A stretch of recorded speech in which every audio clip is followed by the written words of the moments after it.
This episode of Tinfoil Tales comes with a content warning and a reminder that this podcast is for mature audiences only.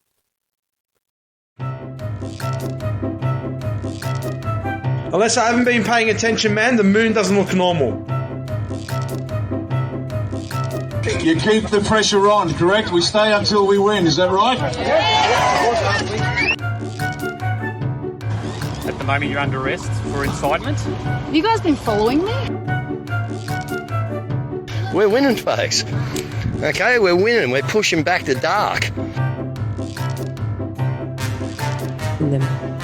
You ask simply two questions to find a filthy Freemason démolé. Where did you go to school? Which primary school? Which high school? And who's your daddy? Hi everyone, I'm SOS. And I'm Sandee. Welcome to Tinfoil Tales. Today, we are going to take a look at the movie that has the global movement in a bit of a tiz. Yep, we watched it, so you don't have to. And Sandee, we've got our red ensigns at half-mast today, following the sad news that one of the movement's favourite politicians, Jenard Rennick, will be dropped from the Senate ticket at the next election. Aww. I know. A man so concerned about the cashless society that he consistently voted for cashless Hindu credit cards. A man so concerned about the safety of the children, he consistently voted to keep them in immigration detention. A man who doesn't believe in climate change. Well, why would you when you own shares in many different mining and drilling companies? Don't they complain that Fauci owned shares in a pharma company and that was proof of some big scam? Mm-hmm. Anyway, don't let the door hit you on the way out, Senator. Okay, Sound of Freedom. First, we'll do a quick review. Then we'll chat a little bit about the reaction from some of the people in the movement, which has been a lot. We'll talk a little bit about the people either in the movie or supporting the movie. And then we'll finish up with some real talk about child trafficking. Sound of Freedom was actually shot in 2018 and was bought by 21st Century Fox but shelved when the studio was bought by Disney. Angel Studios, a Utah-based production company, then secured the rights and after trying to get Netflix to pick it up, crowdfunded the money for the distribution and marketing campaign. The movie opens with a dad taking his two children to what appears to be a modelling shoot, with a woman directing them to pose for a camera. The kids are being encouraged to pose in a variety of ways. The girls are told to put their hair over one shoulder, put on lipstick, and undo the top button of their t-shirt. It doesn't take long to realise that this isn't a modelling shoot, it's a front for a child kidnapping ring. The dad shows up to get his kids and they are gone. Enter the central character Tim Ballard, a man who worked for the Department of Homeland Security and founded an NGO called Operation Underground Railroad. We see scenes of Tim catching bad guys and watching online content. So Tim arrests a bad guy, pedo, and for some reason, the bad guy just believes Tim when he tells him he is secretly a pedo and wants a young boy. And just like that, a boy is brought across the border for him and it is one of the kids from the start of the movie. The little boy then tells Tim about his sister and he promises to find her. That bit was just like, it's so believable, guys. So believable. So this like really super bad guy is sitting in a jail cell and Tim, who he knows is a policeman, just goes and takes him out of the jail cell and they go and sit like in the lunchroom and share a cigarette together. And by the end of the conversation, one conversation, the guy's like, sure, mate, no worries. Here's a kid. Tell me what you want. I'll get him for you. Well, if it was that easy, wouldn't we all just be doing that? So our hero teams up with some undercover type dudes in South America and they create a sting operation featuring an island. Yep, an island.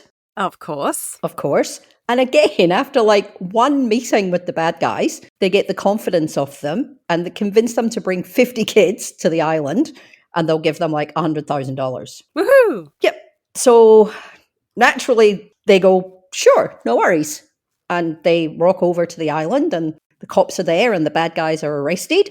Kids are saved and they start doing hand claps. And one of the good guys says, hear that?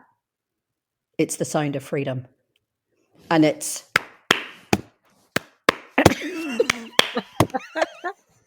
I was actually singing, we will. I was shedding a tear at that stage. I thought, look at that. It's just beautiful. It's so beautiful, guys. Oh, dear.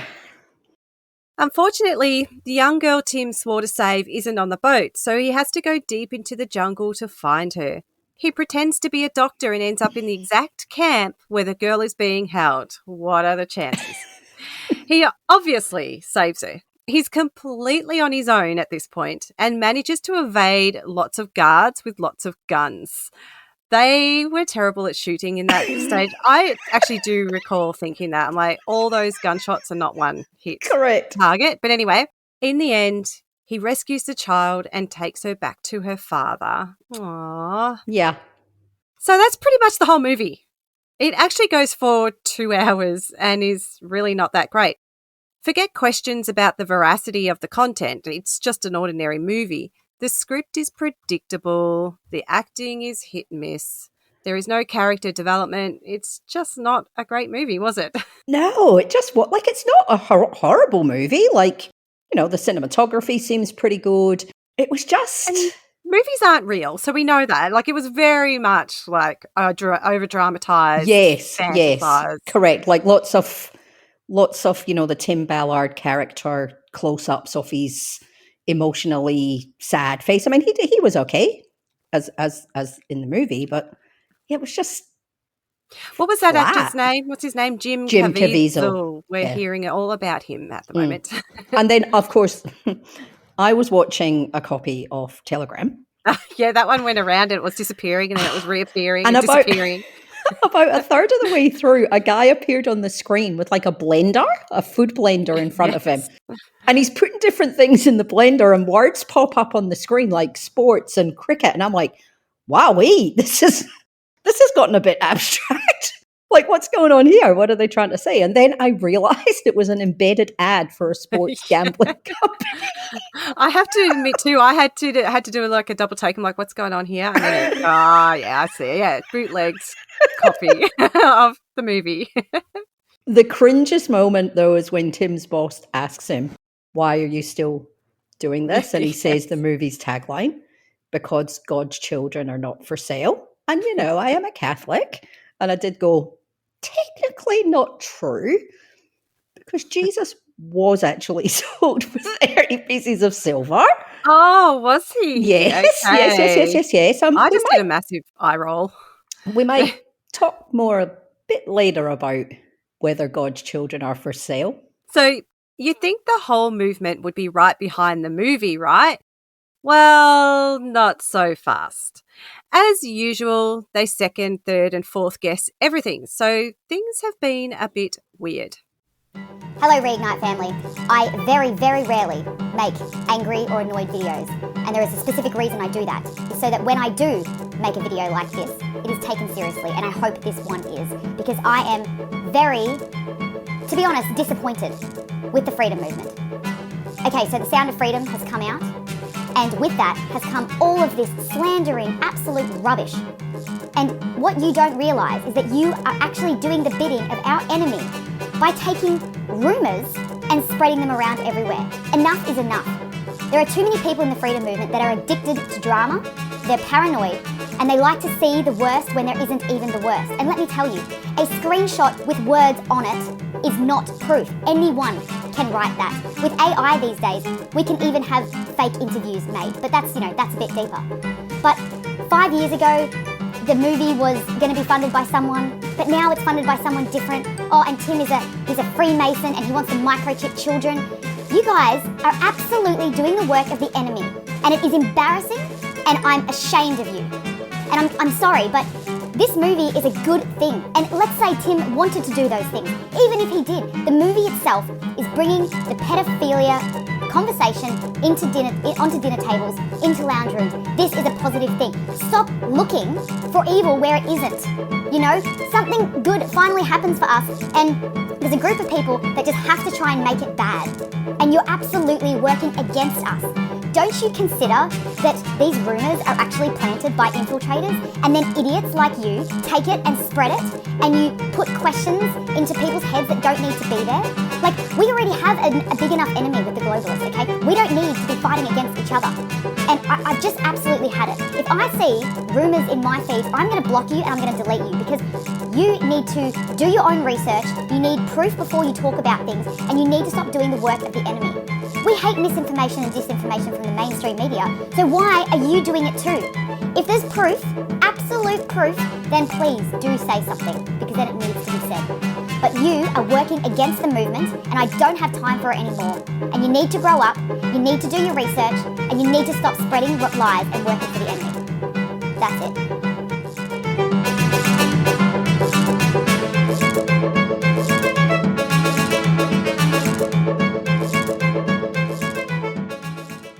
Oh dear, the patron saint of Packy is disappointed.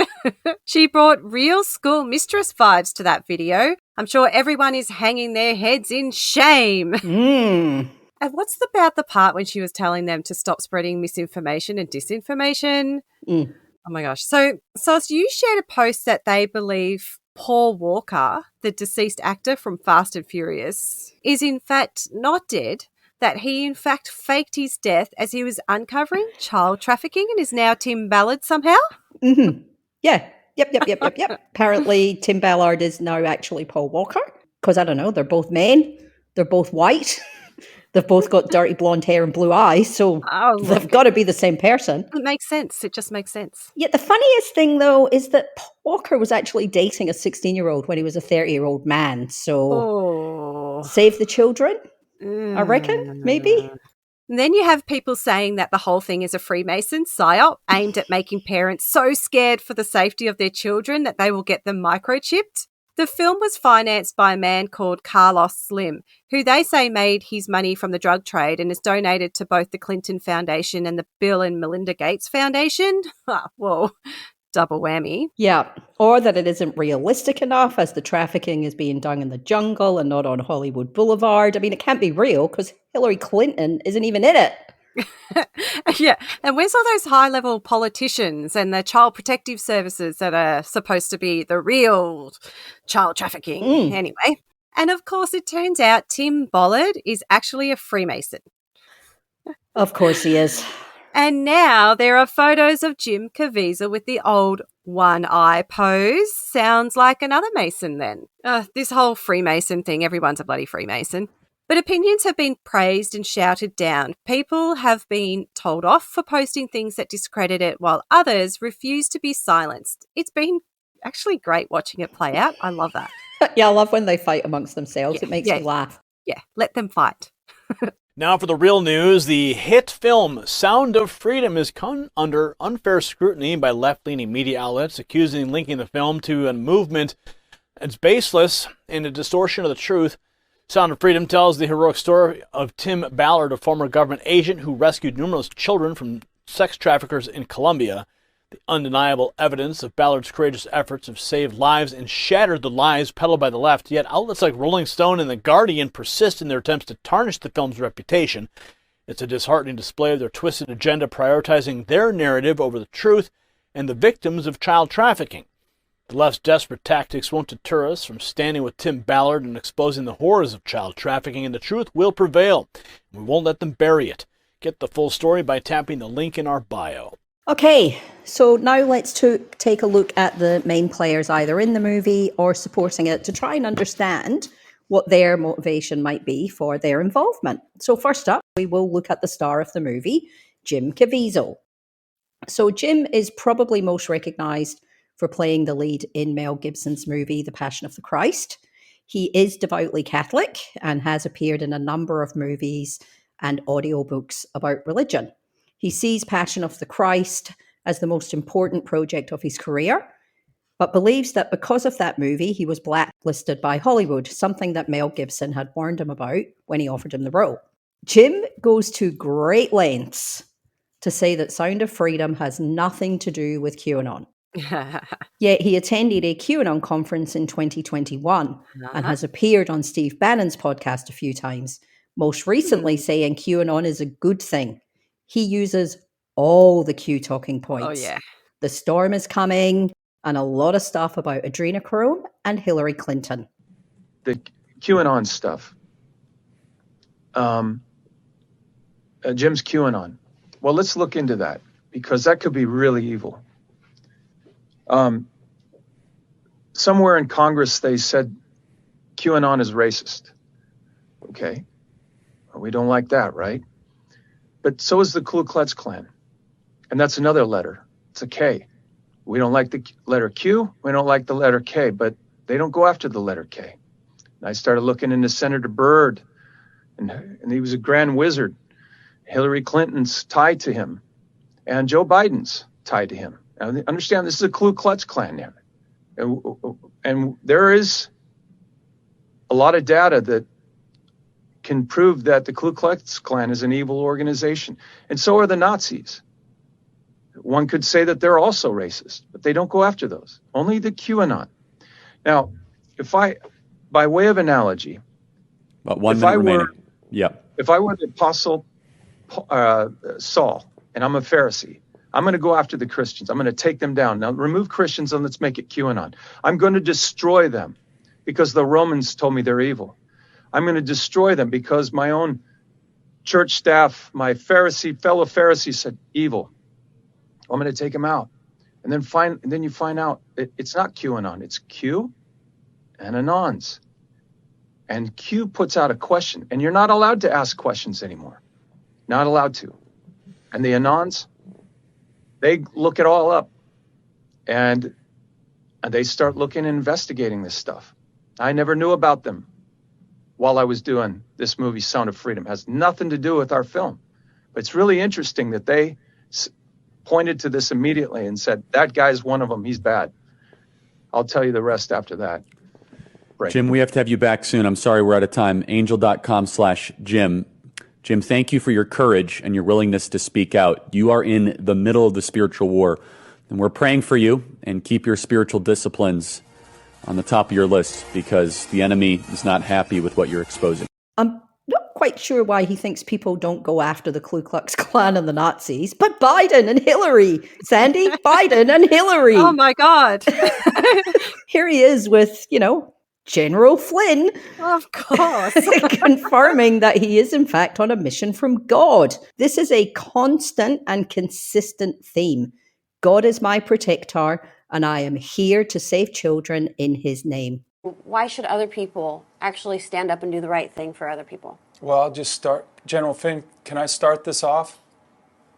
Please. Okay. I just saw this from Wall Street Silver, and it's got 4.7 million views. So let's just start there.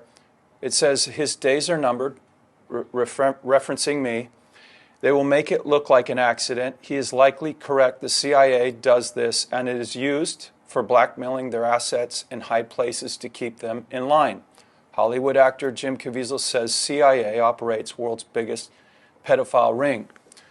Well, let me explain something to all of you in the world that think that I'm a little girl and I'm afraid of you. I'm not scared in the least bit. God brought me into Hollywood to become an actor. He asked me to do that. He was my intel officer, the greatest God, the only God. And he loved me enough to give me a purpose in my life, because I was the lowest of the low at that time. And I would gladly trade my life to save these little ones, because the screaming that I heard was so horrific. I can't sleep at night. At 3 a.m, for whatever reason, I can hear it. So, like David, I love my God. I love him so much, I would give my life for him. Do you understand that? My life is okay, especially if it saves these little ones. So I want you to understand that when you try to do what you did to me on the Passion of the Christ, change the world narrative, you never scared me, and you don't scare me now. And it's also, I just want to say, I love General Flynn and how he gave his life. And guys like that inspire me. Warriors that I work with, SEAL teams that I work with. Not the media. Yes, there's good media, like Lara Logan, people that are giving their lives. They actually go down there, not your stupid fact checkers. And by the way, do you have to go to fact checking school? Where? Is that like a doctorate degree, a master's degree? I'm asking Christians, public forget about, Christians, wake up. Stop fearing the devil more than you fear God. Stop being afraid. Stop. Unlike you, I know I'm going to die someday. I'm not going to die by my own hand. I'm not going to commit suicide. I'm not. It may happen from an accident, and this has happened before, after the Passion of the Christ. That's right, 2009. Look up that date on Our Lady of Feast of Mount Carmel. What you tried to do. I'm not afraid of you. I got the Blessed Mother. She's with me. Our Lady of Guadalupe. She's with me. But our Lord Jesus Christ, who I love with all my heart, I do not fear you at all. You should fear God. God is my intel officer. Wow. That comment at the end about what happened at the end of Passion of the Christ, he was struck by lightning during filming. And I think he's trying to say that was a hit of some kind in this clip, but wouldn't that mean it was God trying to strike him down? Yeah, I'd take the hint if I was you, Jim. This clip, though, probably demonstrates just how far into Q Jim actually is. This one's from Steve Bannon's podcast. For labor, for slave labor, or is it adrenochrome? The whole adrenochrome empire. This is a big deal. It is listed under the NIH. It is a chemical compound. It's a molecular structure. It's C9H9NO3. It is it's an elite drug that they've used for many years. It's 10 times more potent than heroin. And it has some mystical qualities as far as making you look younger.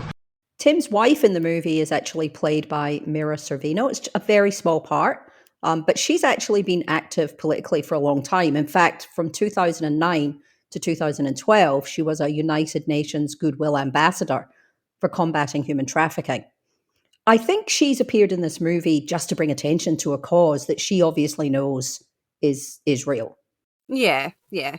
And in it, really, the only thing she does is her whole point of her character in the whole thing is to tell him to quit his job and chase the bad guys. Correct. But one of the biggest supporters of the movie has obviously been Mel Gibson. Boy, they love Mel Gibson and seem pretty okay with just ignoring the whole anti-Semitic thing, because they agree with him. But anyway, they believe that Mel has been warning everyone about the secret Hollywood pedophile ring since 1998, using an old video as proof.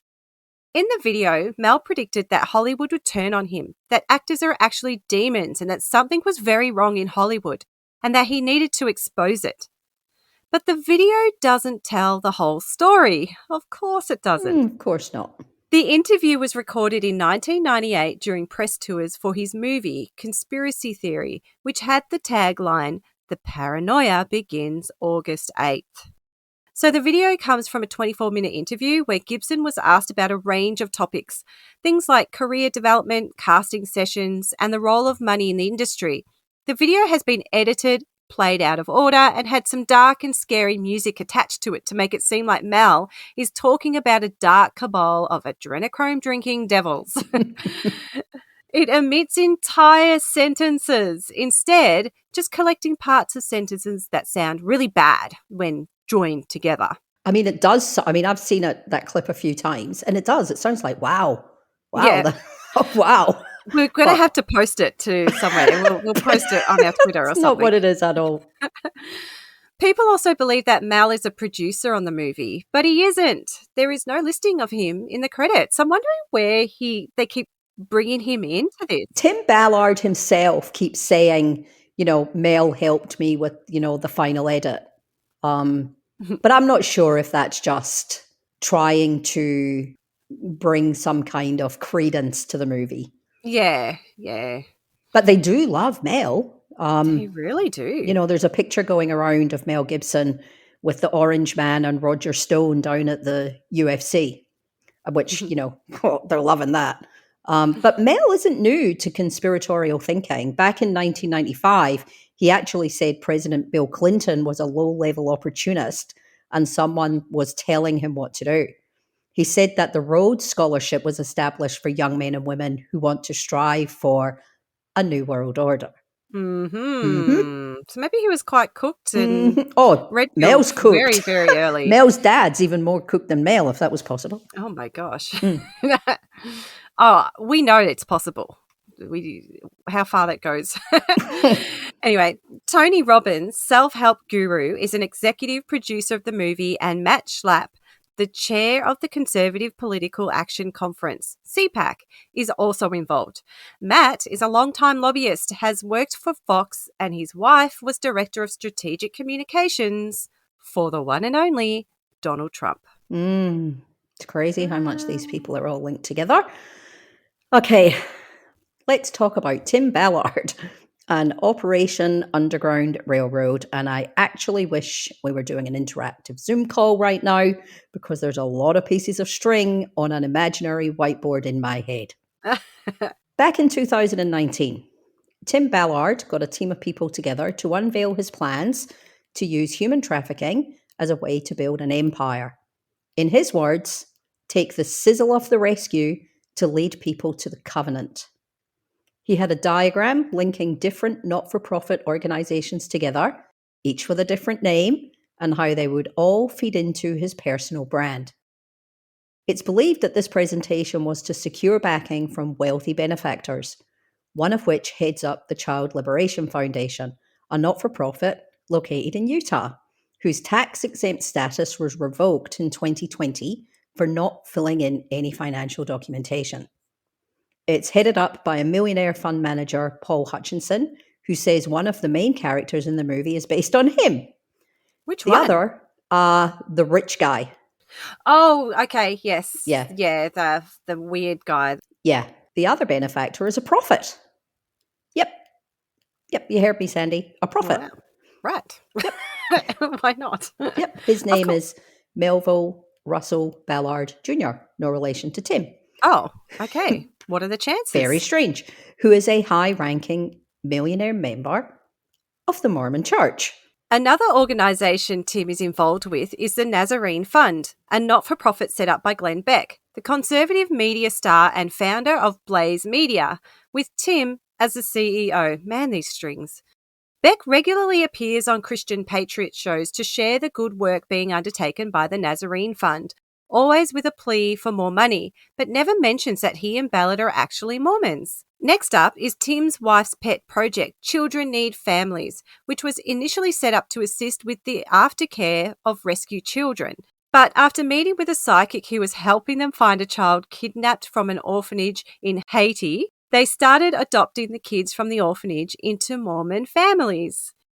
Interestingly, Ed Smart used to be a key advisor for Children Needs Families. Ed's daughter Elizabeth was rescued after being abducted, not by a cartel, by a man who believed he would ascend to prophet status if he had 7 wives. Anyway, Ed worked at Children Need Families until he didn't. One of the reasons he said he left was that it was simply a money-making scheme. So remember I said we were going to come back to that tagline. God's children are not for sale. Yes. It's very interesting.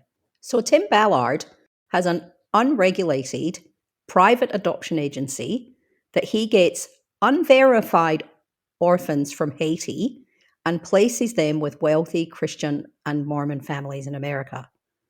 So as long as you have around $20,000, you won't need to worry about pesky frameworks or constraints or rules or guidelines. They'll just literally bring you a child. Holy crap. That's intense. Yeah. And they think the government does that. And this is the hardest, like, as I was looking at all of this, was the stuff where I'm just like... They're projecting so much. There are a lot of boxes on the whiteboard. Foundations, equity trusts, details about tax exemptions, all with arrows funneling down to timballard.com. Financial records from 2020 show that Operation Underground Railroad had revenue of $47.5 million, with functional expenses of $13 million. Functional expenses are things like salaries, which means it turned a profit of $34 million, which is strange for a charity. Other charities in the same space tend to actually run at a loss. A profit of $34 million for 1 year. Follow the money, guys. But I mean, it can't be right, can it? It can't be. Isn't he staging like rescue missions every 20 minutes? Rescuing all these children all around the world? That must cost a lot of money. You would think so. You would, wouldn't you? Well, I can guess. I've not done it, but I think so. About those rescue missions. Oh, God, here we go. So Vice reported that a lot of the claims made by Tim Ballard are unsubstantiated and dramatically overstated. Mm-hmm. Some people who have volunteered with them raised the possibility that they actually create demand for victims by going on undercover missions that seem to just be groups of men walking around bars asking for underage girls. Oh, yuck. They've taken credit for other agencies' work after making small financial donations to them, and then advertising their involvement and making it sound much, much bigger and that they were actually there when they weren't. When Ballard appeared in a congressional session, he spoke about the role Operation Underground Railroad played in the rescue of a young trafficking survivor, a story he has repeated in articles and media appearances. But it wasn't true. The young woman rescued herself and didn't actually meet anyone from Underground Railroad until years later. What? And then there was the failed rescue attempt of the young boy we mentioned in Haiti. That boy was kidnapped from the front of a Mormon church house. The failed rescue attempt was based on intelligence from a psychic based in Utah, not from an agent deep inside the cabal. And recently, Tim made a claim that Underground Railroad was collaborating with American Airlines, again bringing legitimacy to their work. But they weren't working together at all. They bought an ad for an in-flight advertisement. And then this one's going to blow your mind. In a weird connection, Ballard was a student at the same university as Bill Hiller, the real-life man behind the Taken movies. Hiller was a teacher there. So he was an ex-Green Beret CIA guy whose daughter was snatched and sold into slavery. He went on the speaking circuit, telling stories about his daughter, working with agencies to protect children, and using almost the same messages that Tim Ballard uses today. But here's the thing. His whole backstory was made up. He was never in the CIA. He was never a Green Beret. And his daughter was never kidnapped. Just a bunch of liars. Wild. Hey guys, Tim Ballard here, CEO of Operation Underground Railroad. I want to respond to a lot of questions we're getting about this whole Wayfair thing. Look, bottom line, law enforcement's going to flush that out and we'll get our answers sooner than later. But I want to tell you this. Children are sold that way.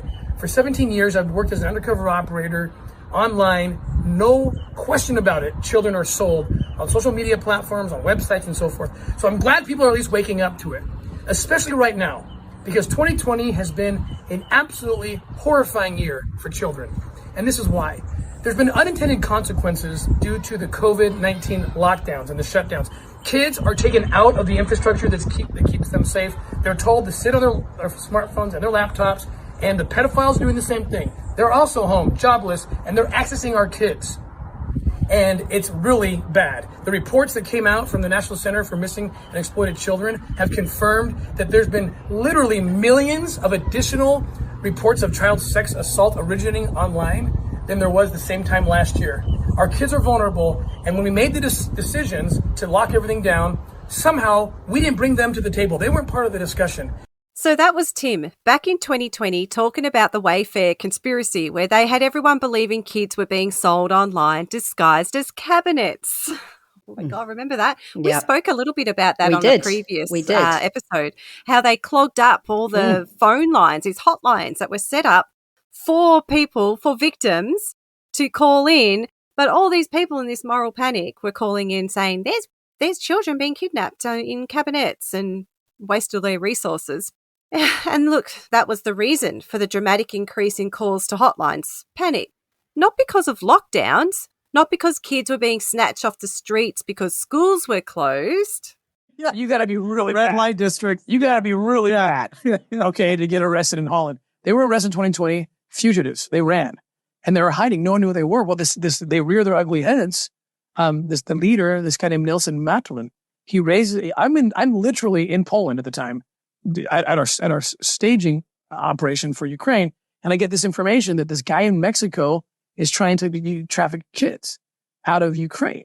And so I go undercover. The Dutch asset who gave me that information infiltrated me, and I'm undercover talking to this guy. Well, in the end, we ended up, in fact, just yesterday, 2 of the guys were convicted in Ecuador because it led us to Ecuador, a child sex hotel, these pedophiles from Holland and set up. But we'll get into that another time. Okay. But the point I'm making is I had to study their literature. This was a political platform. This was a political party. And what I started recognizing is I named them I call it the pedophile network doctrines. Okay. Yeah. It's they include things like separate children from parents because parents are a bad influence. The state knows best. Sexualize kids. Let them see pornography. 2. Karl Marx. 3, take God out of education because that just gets in the way. And kids consent. Children can consent to anything. At 12 years old, they should be able to vote. They should be able to do anything. Now, what am I seeing here? My stomach is getting sick as I'm reading this. I read this every day. It's the woke left agenda. I'm not saying that they're colluding or talking. It doesn't matter. It's the same dark source. But they are pedophiles are sitting back right now going, we've been pushing this agenda for decades. And now we don't have to push anymore because the left is taking care of it for us in America. And this whole trans voice on children. Again, I'm libertarian. Adults, do what you want. I'll fight for your right to do whatever you want. Okay. In terms of adult, I'm talking about children. Yeah. And what they're saying is children can consent to having their bodies filled with a chemical that will destroy the reproductive system. Yeah. They can consent to ripping apart their genitalia. This is insanity. Why? In and of itself, it's horrible. But what it's going to lead to is what the pedophiles have been asking for. If you can consent to that, guess what? What's more fluid than gender? Age. Oh, the woke agenda, the leftists, they're coming for your kids. Oh, it's all so predictable and all too much. But let's get back to the central plot of the movie itself. A boy and girl kidnapped from their father. Tim rescues the little boy and then promises to save his sister. This, according to Tim, is based on a real case that happened in Mexico, where a man was smuggling children over the border. But that wasn't the case at all. The man was a landlord in America and the boy lived in his complex. He often took him over the border to visit his mother with the permission of the boy's grandmother. So he wasn't smuggled into America from Mexico. He lived in America and visited his family in Mexico. That's a real twist, hey? I just love the way that they twist and twist the stories around to suit them. But anyway, here's the thing. The little boy was being abused by the landlord. In fact, a lot of children in the apartment complex were being abused by the landlord because children are more likely to be abused by people they know than being kidnapped off the street. But that doesn't play into the whole global cabal of adrenochrome binging leftists, does it? Sadly, we do live in a world where children are subjected to over-sexualization, a world that glamorizes children, a world where not all children are safe. A great example of this over-sexualization is the pageant industry in America, where very young children are dressed up like dolls, wearing clothes that aren't age-appropriate, and it's gross. And the pageant industry in 2015 was valued at $5 billion. That's a lot of money. We live in a world where evil people lark, sharing photos of children that have been posted on Facebook or Instagram. There is a pedophile network in the world, without doubt. Back in 2011, Operation Rescue, a joint task force in the UK, identified a forum that had 70,000 members at its peak across 30 countries. The operation identified 670 suspects and 230 abused children. In 1998, British police led Operation Cathedral, which broke up a major international child pornography ring called the Wonderland Club. It involved 1,500 police officers from 13 countries that led to the arrest of 104 suspects. In Australia, Task Force Argos was set up as a separate branch of the Queensland Police Force, tasked with the investigation of online child exploitation and abuse. In 2004, they assisted an international task force take down a child pornography website and saw the arrest of 154 Australians. At one point, the task force ran a child pornography site for some 11 months as part of their investigation. A podcast recommendation from me on this is called Hunting Warhead. So we've got legitimate authorities out there and organisations. Absolutely. And it's not new. I think children. I think this is the thing that I don't understand with a lot of the things that the freedom movement, whatever we want to call them, deal with. It's like they woke up in 2020 and discovered that there's child sex trafficking. Like it's just happened. Yeah, that's right. And I find it really exploitative. They're exploiting the Absolutely. issue and they're muddying up the issue. Like there was a time not that long ago when the word pedophile was like, ugh, it's cringe. Now we just say it, pedophile. It means nothing. Like they've so diluted the meaning of the term pedophile. But, you know, the issue with the version of truth peddled by QAnon is that it actually slows down the work of people who are trying to save children. You know, here's a quote from someone who works at Child Help. If you get people constantly crying about abuse day in and day out on social media that is not real, that is everybody in Hollywood is part of a mass cabal drinking the blood of children, which is literally one of the conspiracy theories, drinking from their adrenal glands to stay young. This madness drowns out a child asking for help, a parent that needs resources. It drowns out anyone that's a survivor who is trying to get in touch with us. And in a strange way, it gives predators a little protection because if everyone's crying abuse, then maybe the guy down the street didn't do it either. Fantastic quote, and it's true that we've heard that from many different organisations. The infatuation with this stuff in the movement is insane, and it just reminds me so much of Tom Tanuki's pedophile fantasist piece. You can find that on Tom's YouTube. But now they have themselves convinced that Avicii, Chester Bennington, Anthony Bourdain, and Chris Cornell were all killed as they were working on a documentary to expose child trafficking. The documentary was called The Silent Children, and even the production company who had been involved in that project have said that these guys had nothing to do with it at all. Like, they just keep making this shit up. But it keeps popping up in Telegram channels, so I guess it must be true, right? And I think that's the reality of how little attention or care they actually have to this issue, like every other issue. Yeah? Because if they actually cared about this issue, they would actually take the time to understand it more deeply, to do their own research and find their own facts. And they would see very easily that child exploitation is something that is not hidden.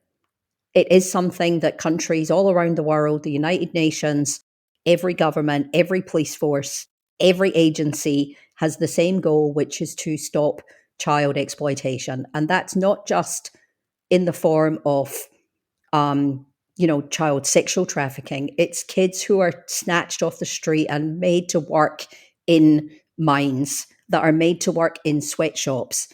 In some countries, it's young boys who are taken and forced to join the military.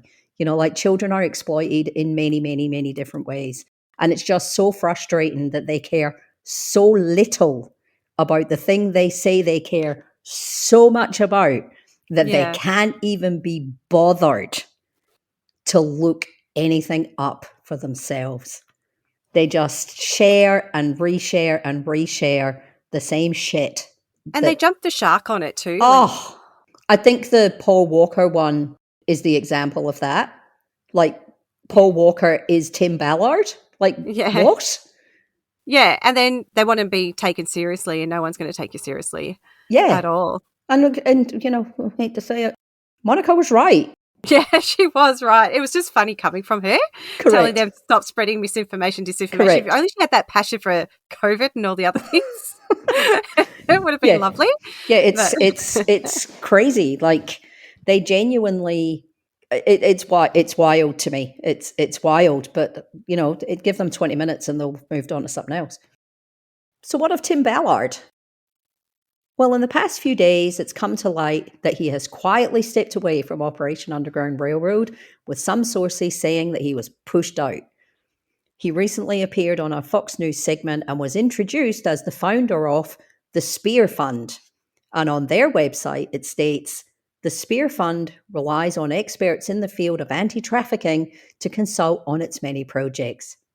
And the donation page? Already active.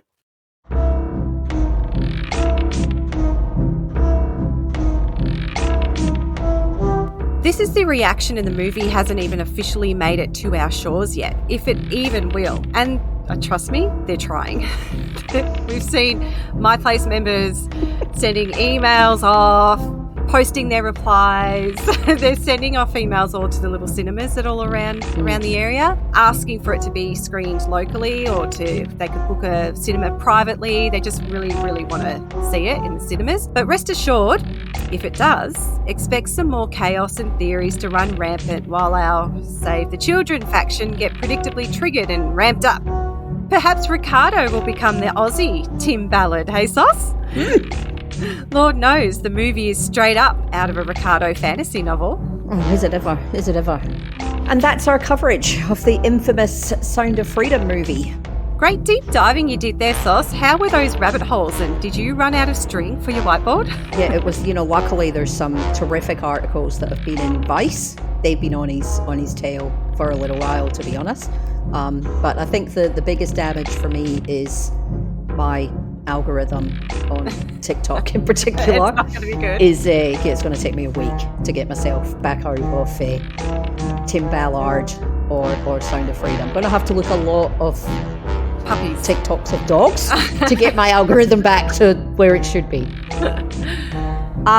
Feel free to give us a follow on Twitter, Sauce149, and Sunny Sandy 2 E's and an L, or Blue Sky if you've been able to snag a code, or Threads, or Mastodon maybe, or I don't know, page us, send us a letter. Actually, don't write a letter, because Patriot 101 says I shouldn't open my mail anymore, because apparently it's a contract if I open my mail, so please don't send me a letter. And Australia Post are threatening to take away cash payments, so we need to boycott it. So no posting anything. Do not support Australia Post. They're going cashless. Feel free to give us some feedback on this one, guys. We do appreciate the feedback. Reach out if Elon lets you. Send us a DM. Feel free to send us a DM. And this was a little bit different. It wasn't so much focused in on Australian movement people. It was I felt a little bit like Margaret Pomerantz doing a movie specific episode, but we had to talk about it. It's out there. It's an important moment in the movement, the biggest moment. Some of them will tell you, the ones that are just freaking out that this movie is going to be the thing. Oh, I love the fact that they recently screened it with Donald Trump at the front. And who was sitting there? It was Donald Trump, Tim Ballard, and Jim Caviezel. Sitting there. Oh my gosh. On his golf course. It's a QAnon dream come true. Oh, they love it. Thanks, everyone. See you next time. Bye.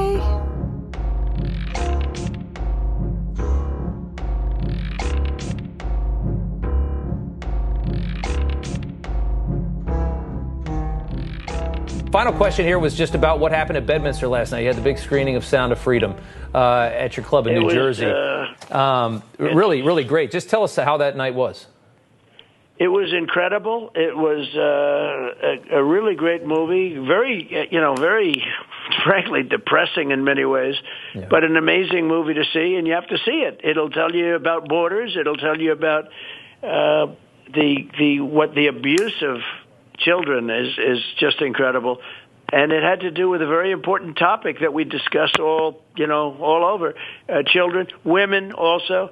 I mean, you take a look at what's happening at the border. You take a look at what's happening in some of these countries where children are literally being sold, and in big numbers, massive numbers of young people all over the world. They come from all over the world. They're being stolen. They're being kidnapped. It's a horrible thing. It's a great movie with tremendous people. Your lead actor, Jim, is what a job he's done. And the whole thing it was an amazing evening. But it's a hard movie when that movie's over, you're very, very sad because of this is going on right now at levels that nobody's really ever seen before. And nobody's made it easier to do in this country than the Biden administration with the policies that they have. I mean, human trafficking. They have made it so easy to do. So easy to do. And and they couple that with the internet. You know, one of the reasons it's so big now, the internet, but the Biden administration's done absolutely nothing to protect these children. Yeah, you're right about that. Sir, I want to thank you so much for joining me again tonight. It's always good to talk to you. Thank you, Rob.